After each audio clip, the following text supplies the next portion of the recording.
Well, hey guys, good afternoon. I'm coming to you live from Montclair State University. I'm actually right side of the Student Recreation Center. Just finished lunch, just the here at Sam's Place. Today is Ash Wednesday, for those of you who don't know, and those of you that observe Ash Wednesday. Time to get ashes, but also to reflect. And also, the most important thing is to not eat meat, to make sure you abstain from that today.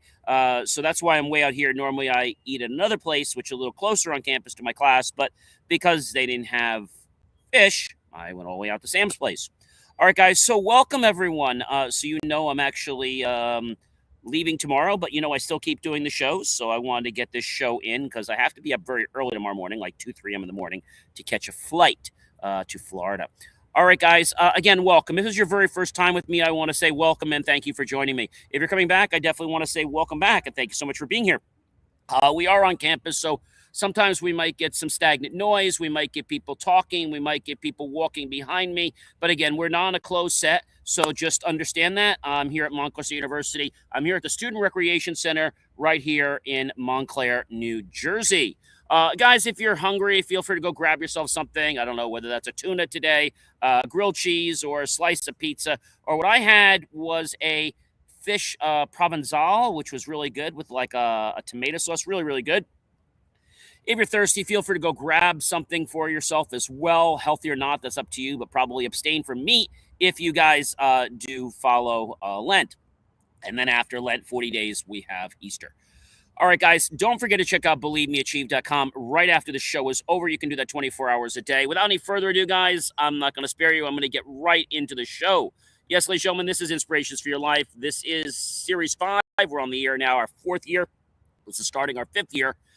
Series 8, episode number 5. And welcome back to Inspirations for Your Life. I am John C. Morley, serial entrepreneur, engineer, marketing specialist, video producer, podcast host, coach, keynote speaker, graduate student, and a passionate lifelong learner. And yes, guys, I'm going to be an author very soon.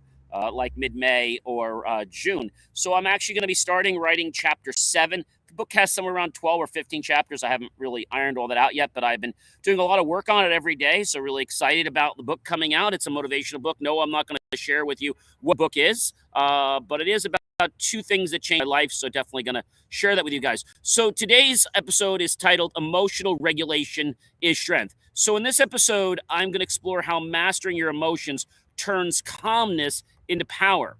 It builds confidence and drives unstoppable momentum. By regulating your reactions, you gain clarity, focus, and control over outcomes in life and, of course, in work. And I'll share some examples of this. Number 1 is calm always outperforms reaction, right? Staying steady produces better results than impulsive results. We've learned that before. When we act with true, intent and we're calm, we can be calm. We can have more clarity, right? And we're not going to get all, rustled over things that might be minor. Like people always say, don't sweat the small stuff because everything, it's all small stuff, right? All right. Number 2, emotional control builds authority. Yes, it does, guys. Composure inspires trust and respect from others. So I was getting a call yesterday, from some bogus number. Okay. And, when I looked at my phone here, if I have the number here, I don't know if I have it, I'm not going to give you the phone number, but when I look at the phone and I was actually going, you can see here, I'm looking at my phone and I was getting a phone call from, oh boy, I was getting a phone number from some weird place in New Jersey. And I'm saying, this is, Newfoundland, New Jersey. Okay. And the thing is, Newfoundland had nothing to do with the person that was calling me. So they were calling me multiple times. Like they called today, they called yesterday, they called the day before. And, then they were texting me the text I got. All right. But, the thing is, this was annoying. So then what happened was, I called who I thought it was because I went back to one of the texts. I called them and, immediately I recognized the automated recording. I said, oh, I know who these people are. Apparently there was some kind of an update on my credit card that had to be updated with this place and no problem. But again, rather than having a human being call me, they had a dilapidated, I don't want to use the word AI, but unfortunately, dilapidated AI system that was not properly tuned or keyed in and actually just frustrated me even more. So what I did, guys, is I wrote a letter, which I'm going to send them a little bit, and I got a very nasty response from them, and I was not happy with the response, and so I am sending this to them, and it just says to clarify. I do not have an issue with being contacted when necessary. If the matter is urgent or time sensitive, a staff member may call me during normal business hours at this phone number and this extension. A direct call from a person is not a problem. I do not want a call from a machine. The issue has been that the automated calling system makes repeated outbound calls, texts without any human follow up. And after I specifically request a return call, I don't get one. In addition, the calls did not clearly identify your business on the caller ID, and it appeared to originate from a rotating bank of phone numbers, including locations not associated with your facility. This made it difficult to recognize the calls as being legitimate and unnecessarily disruptive. To avoid further issues, I prefer routine communication be handled by text or email, with phone calls only being made by live human beings, not an automated bot or some calling system. I have also scheduled additional time to prepare for transition. This is like a storage place. And I have to tell you, so that was kind of how I closed it. I didn't get emotional with it. You have to stay in control, even when other people get emotional, even when their stuff doesn't work. You have to, unfortunately, you can't call people on the carpet. And I knew that this is a temporary thing. So I know that getting excited over it, first of all, it's not going to do anything for me. And in my new pattern of the way I've been doing things the last, 7, 8, 9, 10 years, is that I don't get upset over these things. I address them. I get control back. Number 3, guys, regulation creates confidence. Mastering your emotions empowers decisive action. I have a phrase I use. It's called money comes to me easily by the actions that I take. And I think when we can truly sit and be clear and calm, right? A lot of people don't want to hear that their stuff is not good, right? They don't want to hear that. But how do you say that in a nice way? So I was very polite in this letter. This is the problem with AI is that you throw it at the wall, okay? And they rudely basically text me back. Didn't even call me. They just texted me back. That's how they are. And they said to me, oh, we're never going to provide you help again. We didn't tone. And I wasn't rude on the phone at all. I was just talking to him about, what had happened. Again, keep in mind, we are at a live campus, so we will get people walking behind me, around me, on side of me. We're not in a closed studio. So again, just understand that if we get people talking, walking around me or beside me, that's really not too much I can do about that. So pausing improves. Number 4, outcomes. A brief pause prevents mistakes and regret. I tried to put myself off to the right here of the sports center, which most people should be in class, so they probably shouldn't be over here anyway. But so that's why I try to get out of the way. I'm not really on the beaten path. So pause prevents mistakes and regrets, and it also gets us to think. We have to realize that before we open our lips, right? Because lips sink ships. And if we think before we open our mouth, before we act, we can avoid regret. All right. Number 5, emotional discipline builds resilience. Okay. Consistent control strengthens endurance. And that's important. It's not you doing something one time. It's not you doing it tomorrow. It's not you doing it just today. It's you doing this on a regular pattern. I'm very happy I did not have to wear gloves today. It is a lot warmer here. I think outside, I usually don't talk about the weather, but it has been very, very cold. Happy the snow is starting to melt. So really happy about that. I was joking with some people, it's like summer, so I'm going to put a bathing suit on. Well, not really, guys, but you get my point, right? Number 6, calm responses create trust, steady behavior, and that steady behavior from the trust earns something called reliability. And so reliability happens when we can actually understand that somebody is not a risk, somebody's not a threat, somebody's not going to be a problem. In fact, a lot of times schools, whether it be Montclair State University, whether it be Fordham, Drew, Yale, Rutgers, wherever, they look at when a student has an issue, they look to see, is the issue something that's going to be threat-based? Is it something that has a high risk to the university or to the staff or to anybody there? If it does, they take immediate action. If it doesn't, then they just kind of let the system kick it around until something else happens. All right, guys. Number 7, regulation reduces conflict. Measured reactions prevent unnecessary tension.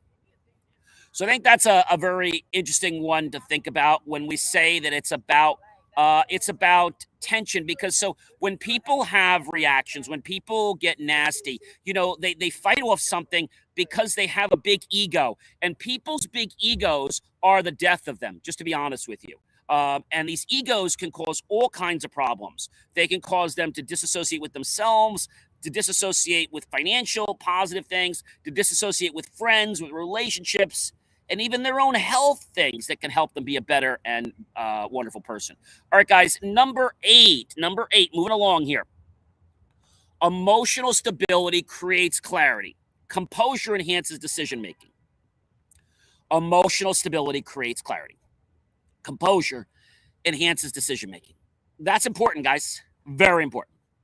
So, we think about emotional stability for just a moment. It creates clarity. We said before that when we know what we want to be, when we know the emotions we want to have, okay, we get clarity. Sometimes the emotions we get don't align with what we're expecting. And then what do we have to do? We have to change. Einstein said something a very long time ago, that if you do the same thing over and over again and you expect different results, you know what that is? That's insanity. Yeah, that is insanity. It is a beautiful day out here, by the way. It is not too cold here. And the sports center is usually a pretty quiet place. If I pivot my camera over here, you can kind of see the beautiful sports center here. Okay. But not to get into that. Anyway, number nine. Number nine is calmness improves judgment, and focus and clarity beats impulsive choices. Now, I know you might do something impulsive. Maybe you're in the store and say, oh, gee, I want a candy bar, or I want one of those stupid things that are at the register, right? You don't actually need those things at the register, but the marketing people are very coy. They put it there because they know it's going to create an impulse. And I'm going to say a good 8 out of 10 people are probably going to respond, right? Because, oh, my mommy, I want a gun. My I want a toy. My I want this, or daddy, I want this. I want other. And they give it to them, let them be quiet. But as people get older, then they start to realize that they can check that. They can keep that in temper. But when they're younger, they kind of just give them what they want. Is that a good thing? Not really, because then that gets ingrown with them, and then you have to break that habit later on. Number 10, guys, regulation prevents regret. So if you can regulate your own behaviors, you can't regulate others, but if you can regulate your own behaviors, you'll prevent regret on yourself time and time again. Mindful responses will reduce second guessing. Second guessing happens because we're so much in a rush to make a decision. Let me give an example. Maybe you're trying to work on something for a party, and you decide to do it last minute because you're just busy. And that's not good.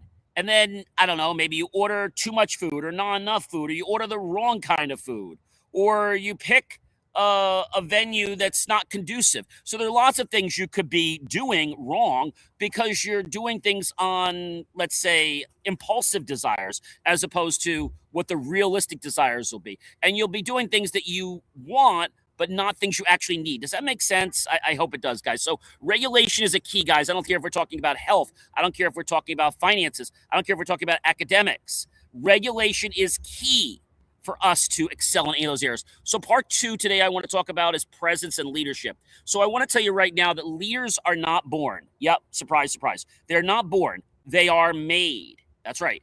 One example being an Eagle Scout, and there's other things like brownies and Girl Scouts, right? So you don't get born and you become an Eagle Scout, or born and you become a girl, right? You become this brownie or this gold. I think they call it a gold in brownies. They call it a gold, I think, brownie gold. So emotional mastery builds presence. Confident composure draws attention and influence. Now, I've talked to you guys about this before. It's not about being loud. It's about being quiet and carrying a big stick. That's an important thing because you influence when you're quiet and you know what you're doing. People will pay attention to that. All right. Number 12, guys. A calm feeling will create influence day in and day out. And steadiness amplifies your voice and the impact. So if you're doing something and your voice is all over the map, first thing you need to do is take a deep breath. Inhale for, what do I always say? You can inhale for 3. You can hold it for 4. Exhale for 6. You could do it. You could do an inhale for 2, hold it for 3, exit for 4. Just keep that pattern going, and you'll see that you will become a lot more calm. Number 13, guys, regulation strengthens leadership. Self-control precedes leading others effectively. So that when we're in check, when we can control ourselves, when we can keep ourselves in congruence, guess what? The people we lead, the people that follow us will stay in congruence because of how we keep ourselves in check. A lot of times when people are interviewing for either a job or maybe they're interviewing for a show or a play or something that's going to be a big deal, Broadway, a lot of times what they will do, or even a client, they want to see how you keep your personal life, because a lot of times they can tell by your personal life how you're going to manage your corporate life. Now, that's not always the case, but if you're organized in your personal life, you're usually organized in your business life. Now, I do know one case where there was this attorney that I met many years ago, and he was extremely unorganized in his personal life. I mean, he would just throw things on the floor. He would just be like, he didn't care. All right. When he got to the courtroom, it was like he was a different person. Now, that's a laziness issue. And I could say the same thing about people going to the gym, right? Some people will be committed to going to the gym every day. Like, we do workouts every day or every morning. Some people just say, well, gee, what am I getting out of it? When you start doing it and saying, you know what, I'm enjoying it, it's fun, that's when you start to notice the difference. If you're saying, hey, I'm working out, what am I getting? Well, then don't do it. Like, don't do it to say, what am I going to lose? You want to do it until you like working out, until you enjoy working out, until it becomes a part of you. And they're like, hey, wait a minute, look how much weight I lost, right? That's how it works. Number 14, guys, emotional balance builds endurance. Steady emotions sustain high performance. Let me say that again. Emotional balance, okay? That's you staying on the balance beam, basically, at where you want to be. Happy, all right? Steady emotions will sustain high performance. So if you stay happy, if you stay positive, guess what you're going to keep attracting in your life? More positivity. What we focus on is what we become. Very important, guys. Number 15. When we have a sense of calmness, it reduces our mistakes. Our clarity, guys, I don't know if you know this, prevents unnecessary errors. So you might have heard this, and I share this with from what my grandfather told me many years ago. He died when I was in second or third grade. He had cancer of the larynx, so he smoked about 4 or 6 packs a day. One of the reasons that I don't smoke. But what I want to tell you is that the way he did this, the way he motivated me, the way he helped me to understand the control, the way he helped me understand errors. And he said, John, you need to measure twice and cut once. So what was he saying? He was saying, look, if you're going to cut something, because he was a carpenter, and if you're going to just cut something, you're not going to measure properly, well, you can make a mistake. And there's one thing we can't do. If you ever gone to a store and you cut rope or you cut wire, there's one thing you can't do. You can't make the wire bigger again, right? You can only make the wire smaller. So this is why it's important to understand what you're doing whenever you cut something away. Number 16, guys. Number 16 is about regulation builds inner safety. Self-control provides mental and emotional stability. So if you can build an inner safetyness, you will find that you will get self-control, and then you'll also get mental and emotional stability, kind of like a pillar on the table or on the chair. If you don't have 3 good pillars, right, what's going to happen? The chair is going to fall over. You need 4 pillars for the chair to really stay if you have somebody that has a lot of weight. So what I want to tell you is that regulation will build inner safety, self-control, and you'll get the mental and emotional stability as you move on. Don't be in a rush to get on a chair that only has one leg, because you're going to go on the floor.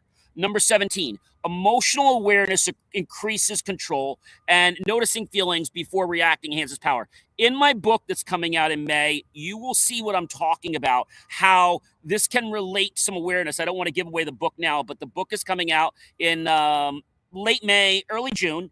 And again, it's about 2 things that happened in my life that have changed my life. Number 17, emotional awareness increases control. Noticing feelings before you're reacting, enhancing the power. A lot of life is showing up. The other part of the 80% of showing up is noticing what's happening in life. If you can just be aware of everything around you and just stop, you'll notice that you have more control than you thought you did, because you're actually plugging into where you are. You're plugging into the community. You're plugging into your environment. So many people I know, they have a big ego and they don't want to necessarily plug in because I'm better than the world. I'm better than everybody else. That's not a good idea.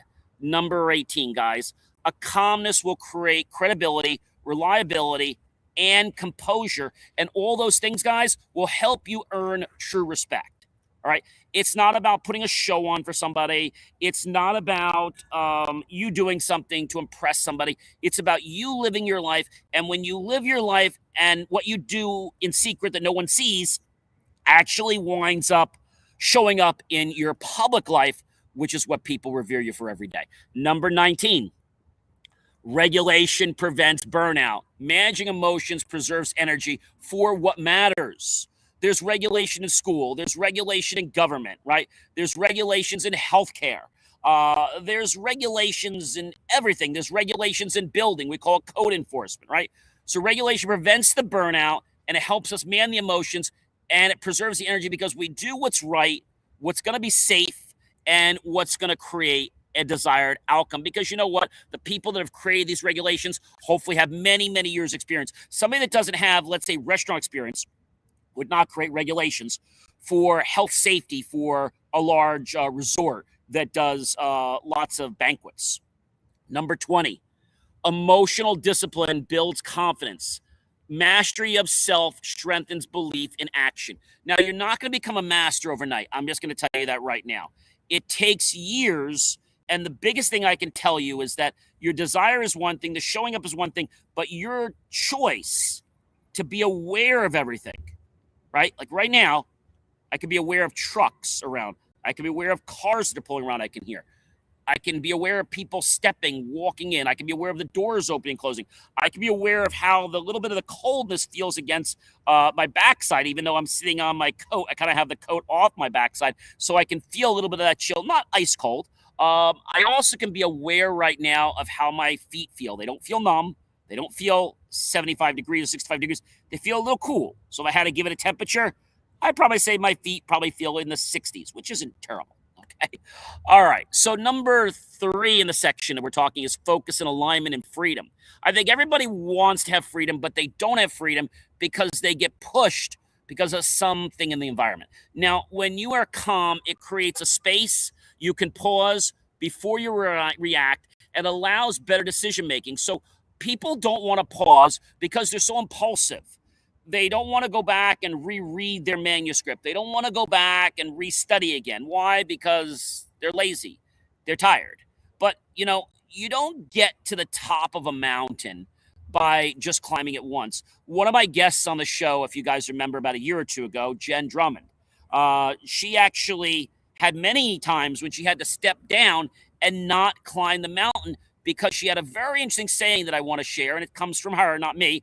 It's called people before peaks. And what does that mean? It means our priorities are in our people first before we look at how high we're going to go with the mountain.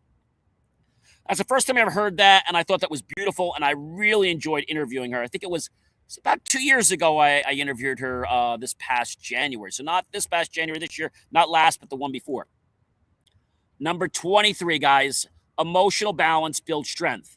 Control feelings, fortify resilience. More awareness, I just heard a horn, right?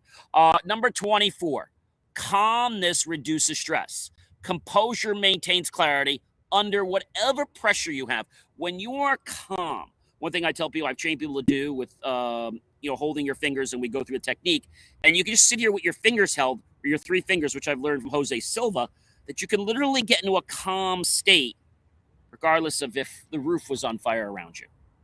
Now, I know that sounds hard, but the more we practice becoming aware, the easier it is. You can be aware of people walking. You can be aware of the breeze outside. You can be aware of the voice, the pitch, the tone. Okay? You can also be aware right now of maybe things in your home or your office. Is your fridge on? Is there a fan on? Is the AC on? Is the heat on? Is somebody else talking in another room? Are you getting an alert from your phone? Are you getting that? Are you aware of maybe something else around you? It could be something like, like an Instahot coming on and boiling water. Maybe you hear that. Or maybe an ice maker, starting to make the arm go up. And it's funny, when I started doing this awareness a while back, I was like, I never realized all these things. They were here. I just wasn't aware of them. Now, the key is don't let them distract you. Allow them to get you to either tune them out or to choose what else you want to be aware on. Okay, that is the real key. So regulation supports alignment actions, and they match your core values when they're controlled. When we're not controlled, we're all over the map. And nothing we do matches our true core values, which is why we're here, what we're doing, why we're living, and how we're living our life. Okay. Number 26, emotional clarity improves decisions. Understanding feelings guides smarter choices. But understanding comes from levels of awareness. Let's jump into number 27. All right. Calmness steadies momentum. Consistent emotional regulation sustains progress. Consistent, right? Consistent, that's the key. Number 28, regulation builds trust. Composure and reliability earn confidence from others. Number 29, emotional mastery builds freedom. So when we have learned how to master our emotions, guess what we get? We get freedom. We get control. Now, there might be a little structure, but we're going to find that we have more freedom to do whatever we want. And you can expand your choices. See, I think sometimes people think that when you set a little bit of a boundary, that you're going to get rid of freedom. But actually, what you're going to do is you're going to allow something to be a little structured, and then you'll have so much more freedom to do so many other things that you didn't think were possible. I was talking to a friend today. He's like, John, I don't know how you get this all done. I said, I just put it on my to-do list and I get it done. And I take that very seriously, but I'm not stressed doing it.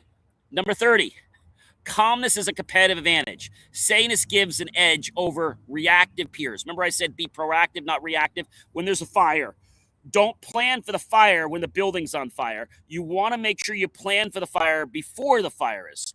And our last point in closing today in this beautiful day out here, as we reflect on emotional regulation, it's the secret to turning your inner calmness into real-world success. Every pause you take, everything that you have can be measured in a response, and every moment of focus compounds in true clarity, and confidence and influence, they go together. And by mastering your emotions, guys, you create momentum, reduce stress, and gain control over your outcomes. Remember, freedom, leadership, and impact all begin with emotional mastery. The calmer and more deliberate you are, the more powerful your life becomes. Check out BelieveMeAchieve.com, ladies and gentlemen. I'll catch you real soon. You can get all my content 24 hours a day. Be well, everyone, and start being aware of your emotional surroundings.